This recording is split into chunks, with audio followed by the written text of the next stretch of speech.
बरोबर सर, तुम्ही election petition दाखल केले अर्जुन खोतकर यांच्या विरोधात, काय सांगा याबद्दल? काल हायकोर्ट खंडपीठ औरंगाबादमध्ये एक याचिका मी दाखल केलेली आहे इलेक्शन पिटिशनची.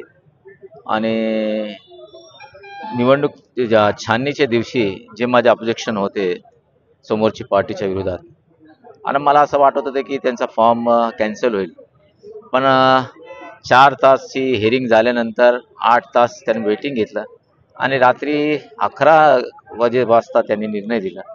आणि मला कुठं ना कुठं संशय येते की माझी मागणी, माझ्या वकिलांची मागणी खरं होती, पण फॉर्म इन्व्हॅलिड न करता त्याला व्हॅलिड केलं, त्याबद्दल मी याचिका दाखल केली.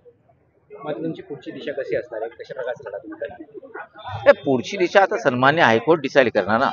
माझा मत आता मी टाकलेलं आहे, तर याचिका मंजूर झाल्यानंतर त्याची प्रोसिजर स्टार्ट होईल, त्याच्यानंतर समोरची पार्टी काय म्हणते त्याच्यावर डिपेंड आहे.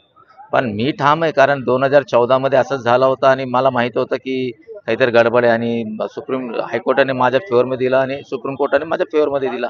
पण वेळ गेला त्यात, ती हरकत नाही. पण आता मला वाटतं की 100% या केसमध्ये मला न्याय भेटेल.